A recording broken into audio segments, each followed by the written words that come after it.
Hi everybody, this is the Podcasting with Librarians, from our shelves to your ears. We have Montgomery Lopez. He is the YA librarian for the Miami-Dade Public Library System since 2008.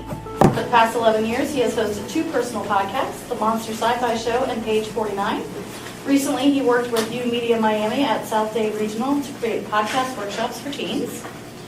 David Hildenbrand, is a public services librarian for the Miami-Dade Public Library System. He has been a member and chairperson of the SEFLIN Virtual Conference Committee and is always looking forward to seeing new technology trends. And then Josh Stone is the Director of Digital Services for SEFLIN and a former collection development librarian for the Palm Beach County Library System. He has been a regular guest on the Palm Beach County Library System's podcast and host of his own podcast, which is not affiliated with any library system. Librarians Assemble. Librarians Assemble features librarians who are passionate about comics and how they use that passion to promote comics in their communities. I'm kind of curious to see, has anyone, of course I'm hoping, everyone has heard about podcasting or podcasts. I heard about it too. So one of the cool things that I want to find out is that what you guys are interested about. Game of Thrones, like knitting, cooking. What is it you're passionate about? I mean, we have our own reasons, which we'll talk about in a moment, but I'm just kind of curious. Is anyone here interested in doing their own podcast? Who does their own podcast now? Does anybody do their own podcast? Besides? Has anybody ever been on a podcast? Oh, I've been on one. She's been on one. You've been on a podcast? I participated in a podcasting before to promote our library programs. Okay. Okay. And, to be posted on the Facebook and everybody knows about the future programs that we will have. Okay. And which branch, which library system? Palm Beach. Palm Beach. Okay. I was curious to see what our competition is going to be. Yeah, I noticed we got left out there.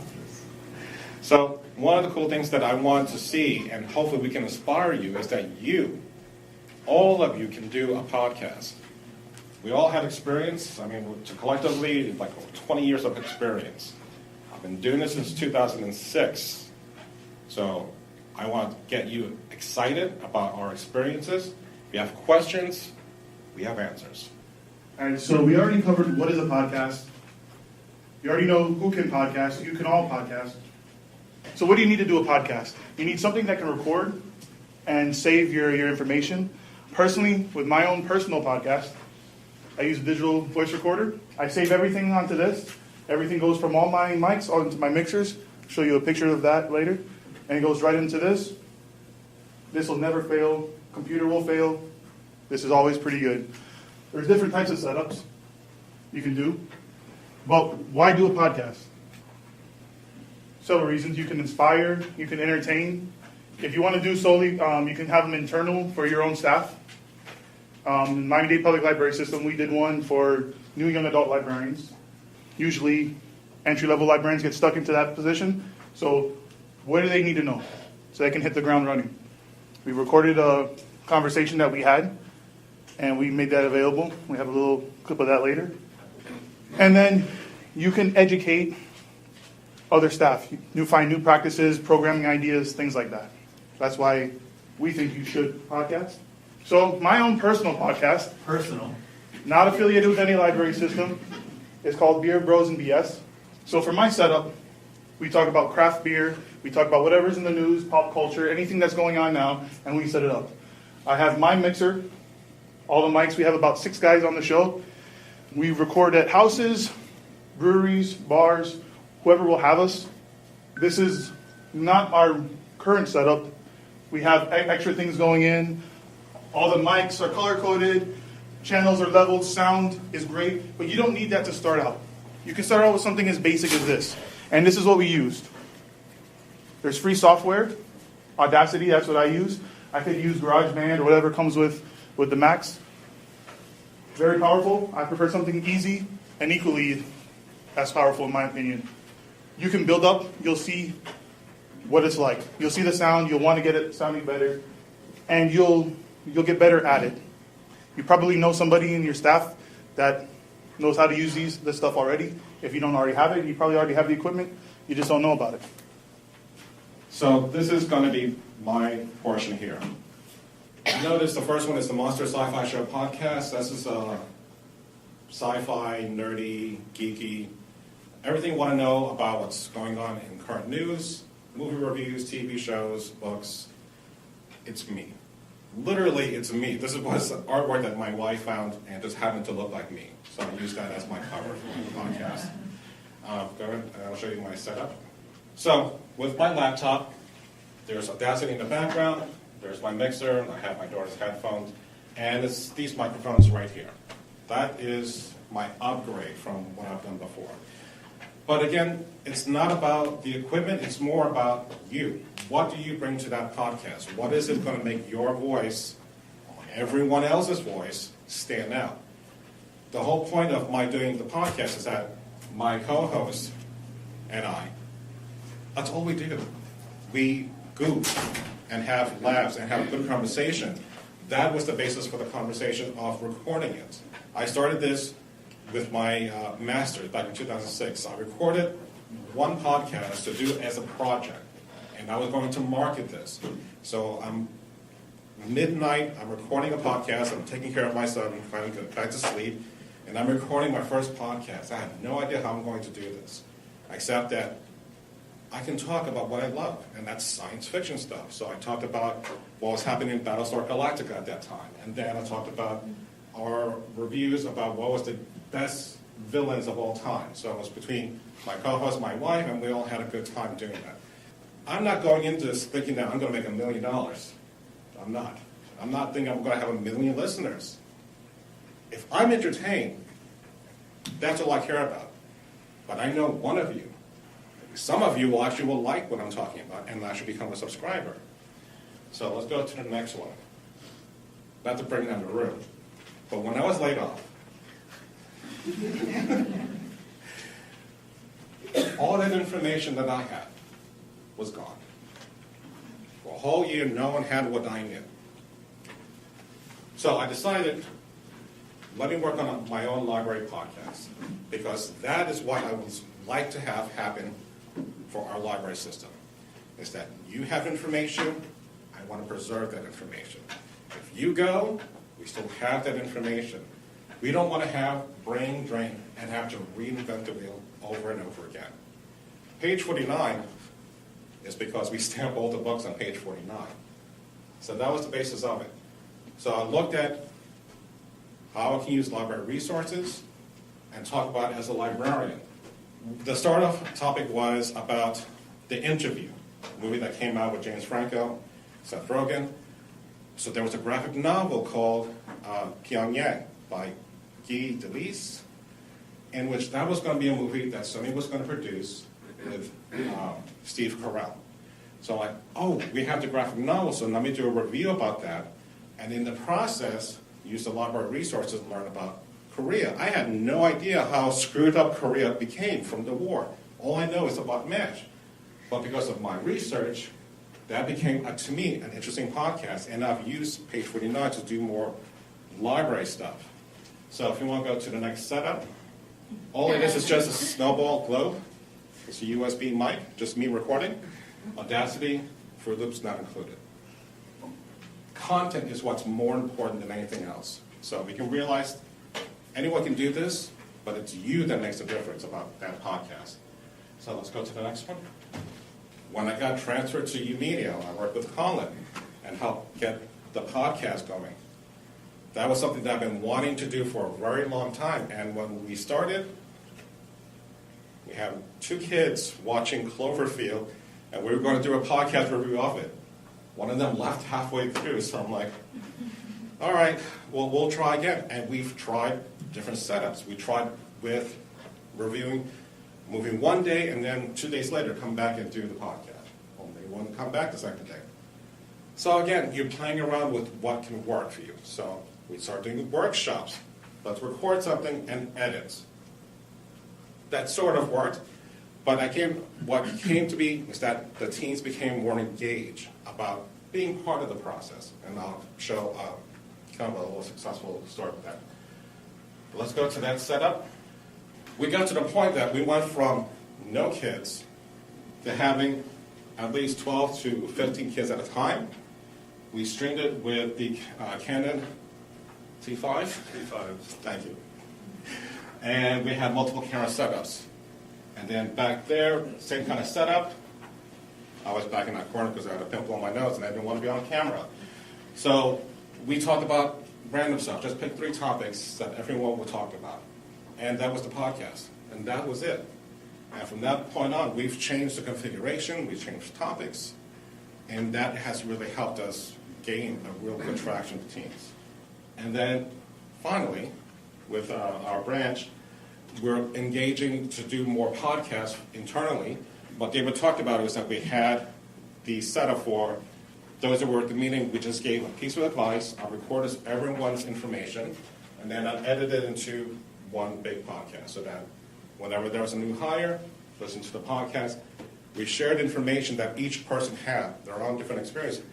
And in some cases, they're contradicting each other. Some will say, the best way to engage students would be find something you like to do and do that. Or find something that the teams want to do and do that. There was no one better or the other. It's just a matter of what works for you.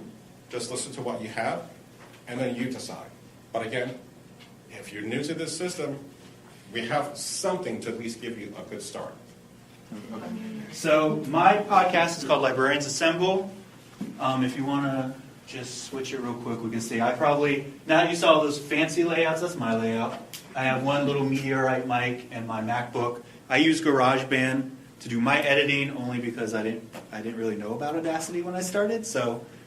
And now I've gotten familiar with that, and I never want GarageBand to update on my computer, so that I don't have to learn anything new. So for my experience, I got into it because I'm a librarian, and I'm a nerd, and I like comics and comic book related things, and I know a lot of other librarians out there like that stuff too. So I basically I met these 2 guys doing the podcast. I met people from across the country, and we basically talk about comics and what we do in our libraries related to that passion.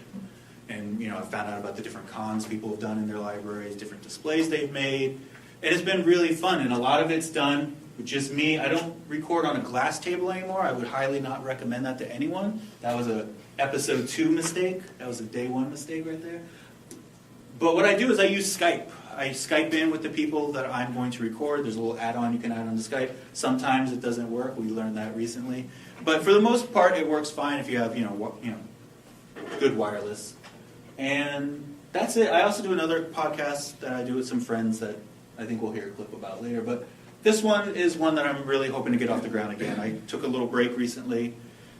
And I will recommend that, I think we may have already touched on this, the key to podcasting is doing it on a regular basis. So everything I do is the wrong way to do it. Don't record on glass.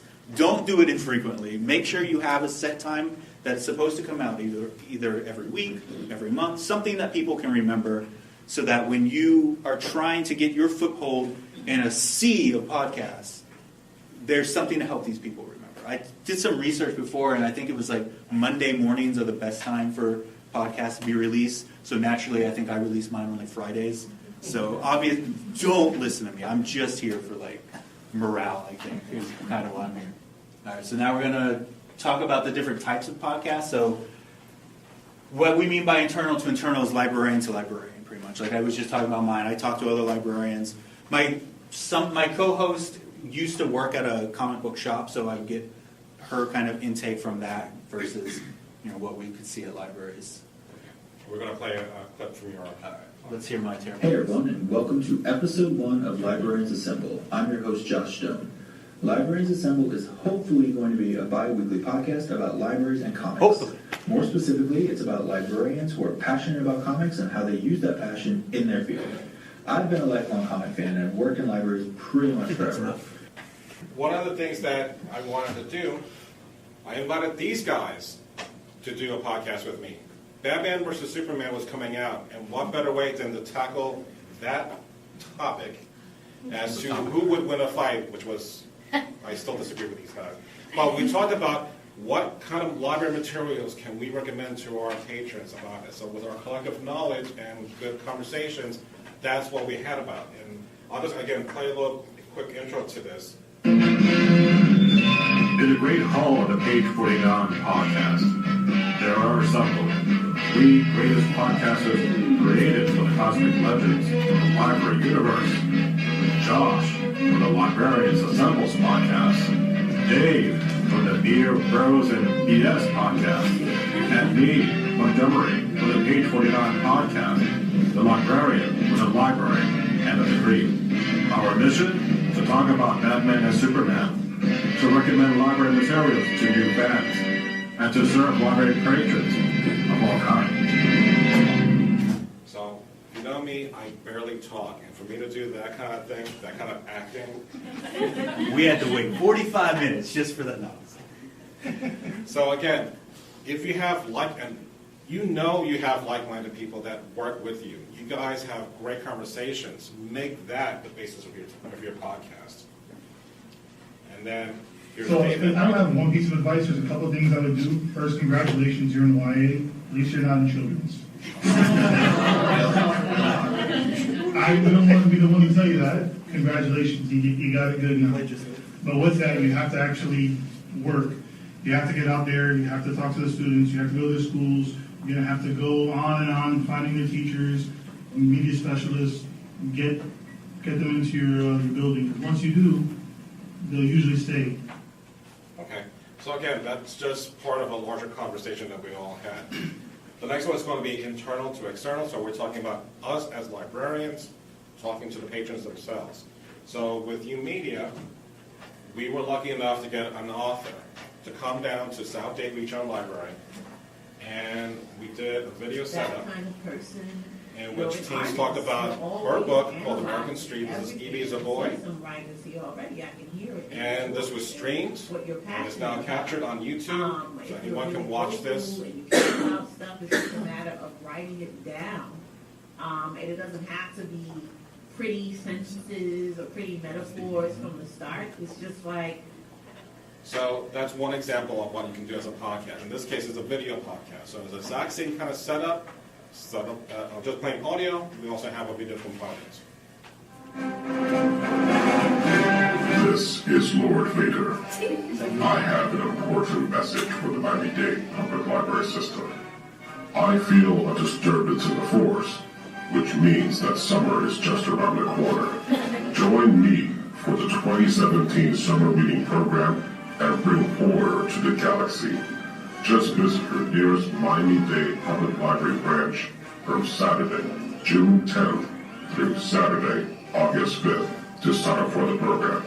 Together, we can build a better world through summer reading. It is your destiny. Everyone who registers will be able to... So that was an outreach that I just did, thanks to Jennifer, who got in touch with me to do a couple of promos, 30 seconds to a minute, to do a summer reading promo that they were going to play for all the 400 schools for their morning announcements. Having done maybe an hour's worth of work, you can contact all those schools in one shot. If you want to think about working smarter, I can't think of a better way to have your information to be broadcast. Save yourself a trip. You don't have to go there at 8 o'clock in the morning. Save yourself gas. And how many people can you reach with one podcast? It's a lot more than one person can do on their own and for one school. And the sci-fi threads in his realistic stories. This is another author who we had at Miami Beach. Unfortunately, we didn't have much of any attendance, and I felt really bad. So I contacted the author, and I had her do a Skype with me for 1 hour. And I said, just whenever you're ready, I'll be ready. So I read the book super quick. It had supernatural elements, which I liked. And that's the kind of thing of like, if you're like a YA author, you can contact them, say, I work at the library, can you get spare time for 1 hour and I can record you as a podcast? That's your buy-in to get to any author you want to talk to. They'll be willing to support you and the library. So I'm just thinking that we can easily do this. And when I was at West Dade, we had a comic book illustrator. And this is before I even had an idea of let's try to make this a podcast. I interviewed him after he did his presentation. And that was the one thing, like, if he's going to come back one day, at least we can then promote him with a podcast. And if we had a video podcast back then we can play it on YouTube or our Facebook page. So again, it's a way of preserving what you have done before.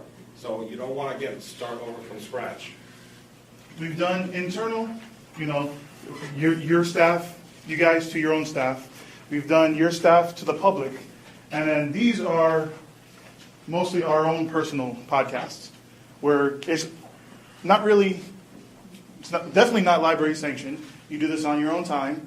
Talk about whatever topics you want, however setups you want, and you just go with it. Go ahead and play a clip of mine. Welcome to episode 65 of Beer Bros BS, your home for pop culture, craft beer, and other BS. I'm Dade, the Big Librarian. JJ, the Little Chef. Alex, the King of Avocado. Tony, the Craft Beer Gooner. Ooh! Jose. Welcome to Comic Flops. We're talking about all the bad things in live action comic book history, and maybe even some actual bad comic books, because there's been quite a few. I am your kind of... Hello and welcome again to the Monster Sci-Fi Show podcast.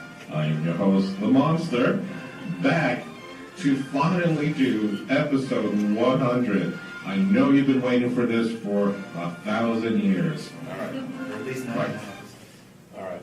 And with this, if you go and play, one of the cool things that we did for May the 4th is that Dave joined us down in media, and we talked about Star Wars May the 4th. It's going to take one person to answer, though we're going to be able to discuss it. Right. And if that team is wrong, One person, will eat a jelly. and they have a 50-50 chance of getting a good flavor or a rotten flavor. Do we get to pick the chicken or the No, chili it's, sauce? you just pick it out of the box, don't look at it, eat it. If you get... All right, so this was something that was fun. We changed it up. We did Star Wars trivia with the Jelly Belly being boozled, so you had the bad flavor. If you got it wrong, then it was really funny watching this on video with the reactions. Wasn't that fun knowing which jelly bean you might get? Yeah. And this is the success that I talked about. These guys have done podcasts with us, and they always talk about music. They did their own podcast on their own will, their own time, and their own setup. So it paid off finally after a couple of years of just plugging away with podcasts.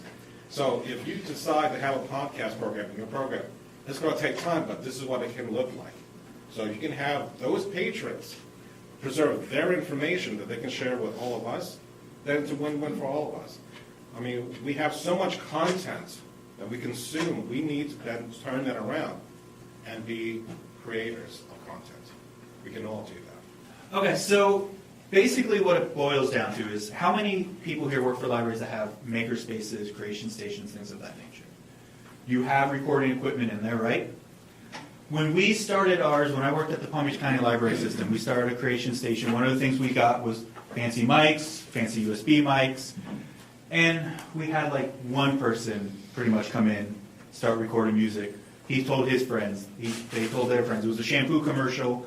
Everyone started coming, and we do have people there who record regular podcasts. They don't have their own things. So that's one level of this. You can market it in your maker spaces as you can be a podcaster. You don't need to buy your own fancy equipment. You don't even need the not so fancy equipment. You can come to your library, schedule yourself an hour a day, do your podcast.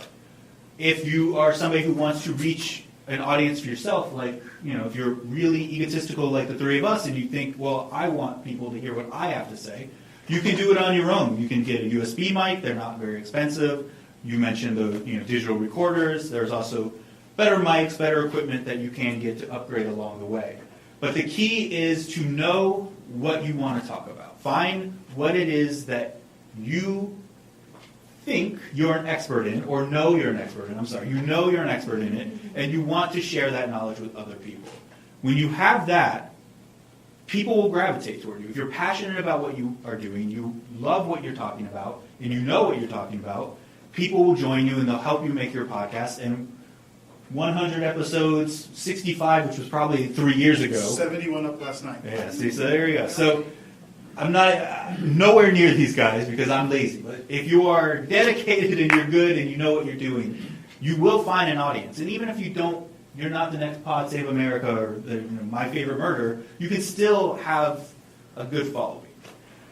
Another benefit to this is it allows you to reach out and engage your community. Like we saw the Miami-Dade Library does, the Palm Beach County Library System does. I'm sure there are other library systems out there that have their own podcasts. It's yet another way for you to interact with your community.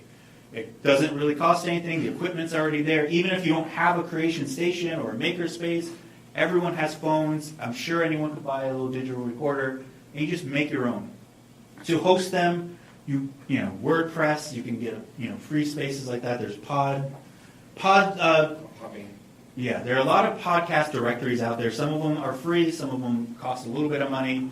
If you have your own website, you just basically take the RSS feed and load it into iTunes or Stitcher or Google Play or any of the numerous places out there that people listen to podcasts now. It's really simple. You don't have to be a computer genius to do it.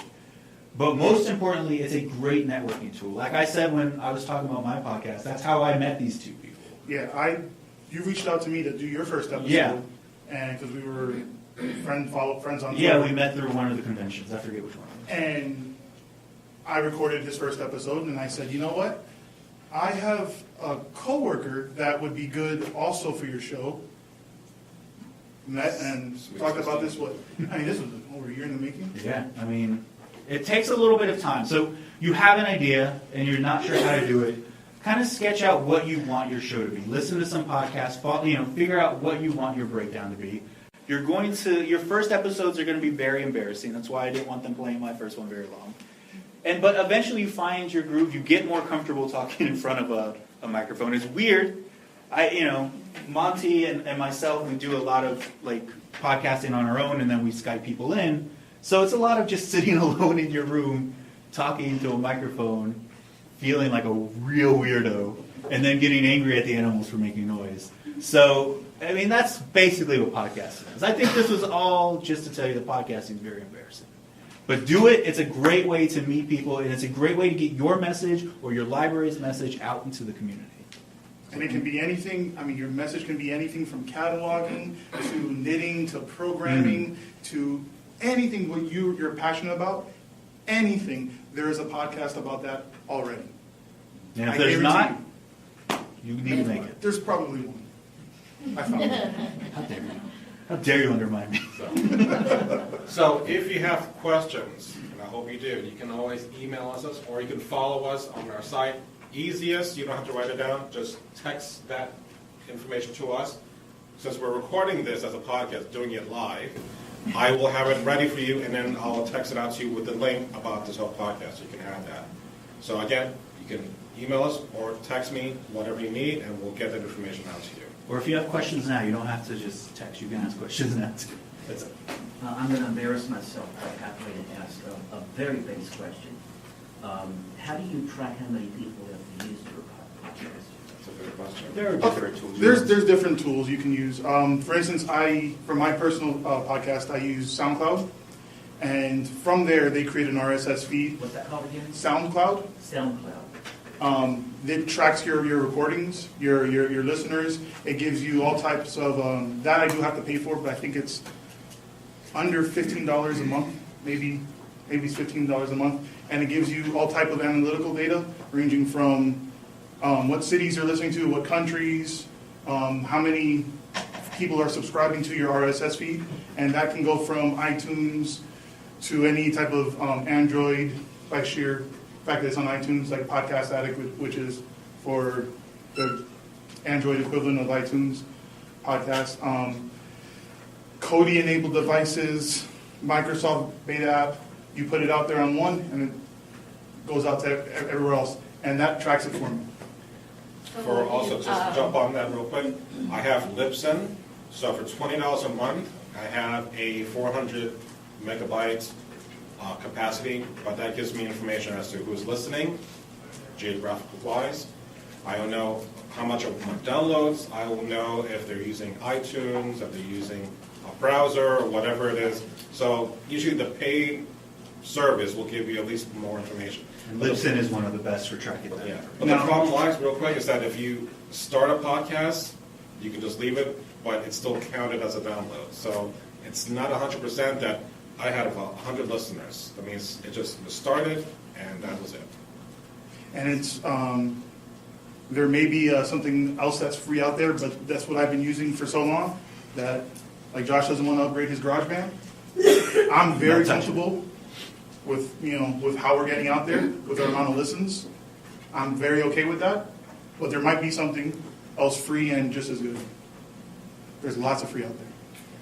Could you give us any examples of how podcasting has been used or could be used in an academic library setting? I haven't come across any, but I'm sure. You could use it, depending on it, maybe in archives, if you guys have like oral histories. Oh, great. Something like that. Which is what we're looking to do for Miami-Dade Public Library for Spanish Heritage, to do kind of like a StoryCorps type of model. You could also do introductory reference classes, things like that. Instead of having to have an instructional library, you might be able to source that out to a few librarians, make it a mandatory I think download. SEFLIN would be happy to help out. Or in a library orientation course, like Yeah. asynchronous. Yeah, exactly. I saw another hand at some point. Okay.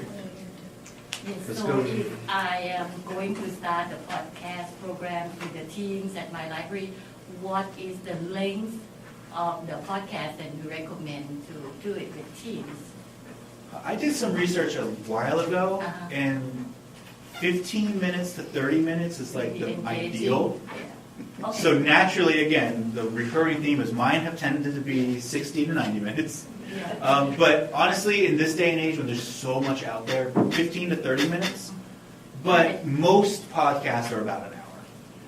And I would say, and it also depends upon the amount of people in the podcast. Yeah. And don't worry, I'm not going to do about beer. Always worry about it. Yeah. What's up? What is the added value of using a mixer as opposed to just using Audacity or GarageBand? It's just I can add more microphones. The USB is good for one person, and I can have a voice in front, a voice in back, but that's it. If I want to have 3 or 4 people, I have space with 2 other microphones that can plug in. So that's the benefit. So that's the upgradability. Yeah, if you're recording with more than 2 people and you have USB mics, it's hard. Not just because of the number of ports on your computer, but the lag that it will, because it's just a driver installing the lag that happens. So if you're recording with like 3 or more people, you want a mixer or some kind of device to hook up more, what are they called, XLR mics? Yeah. Yeah. Or you can also use 3/4 inch mics. Personally, my opinion on using a mixer is I have a 12-channel mixer, which means I can have 12 different inputs.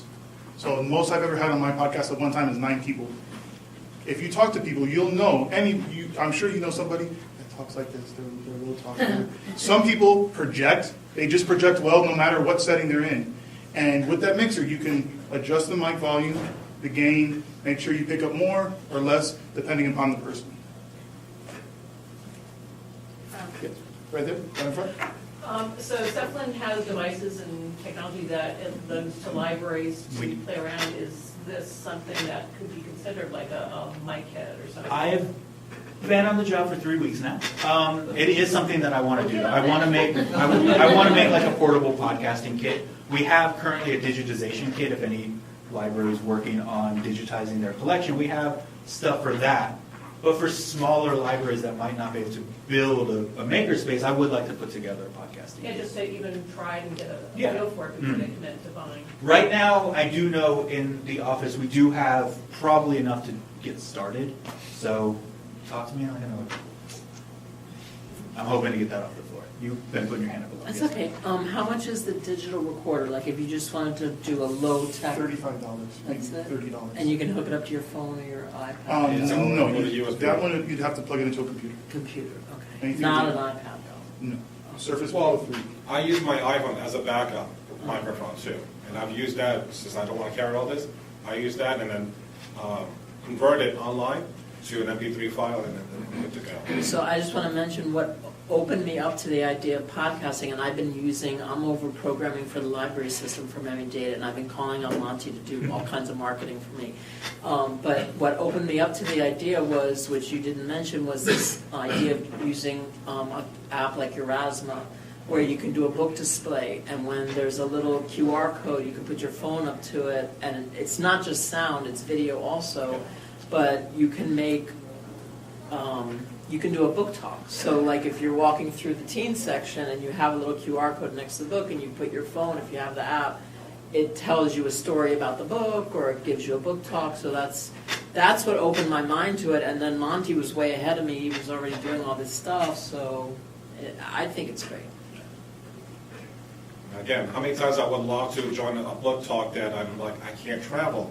Well, if someone recorded it, at least if I read the book, I can listen to the conversation and still have some kind of feeling that I was part of that conversation. And that's the whole thing, is that you want to be that fly on that wall. It's like you want to hear that conversation. Whatever that is that gets you so excited and it brings a smile to your face, or it's interesting and you learn something. That's the kind of thing that you want, is to be a content creator.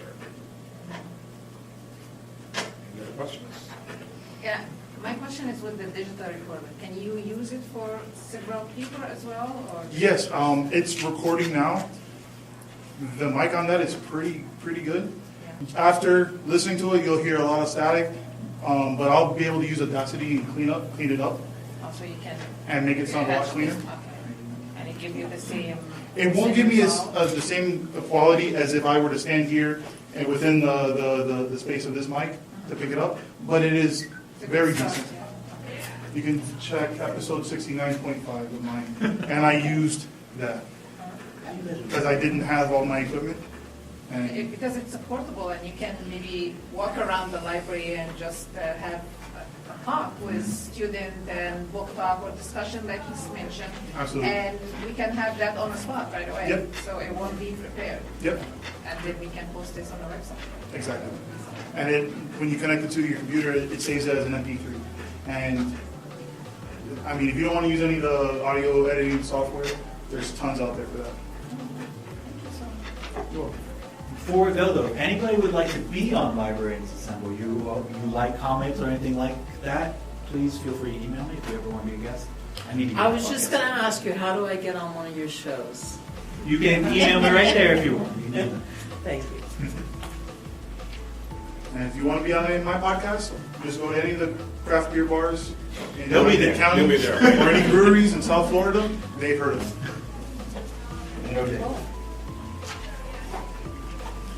If there are no other questions, it's time for lunch.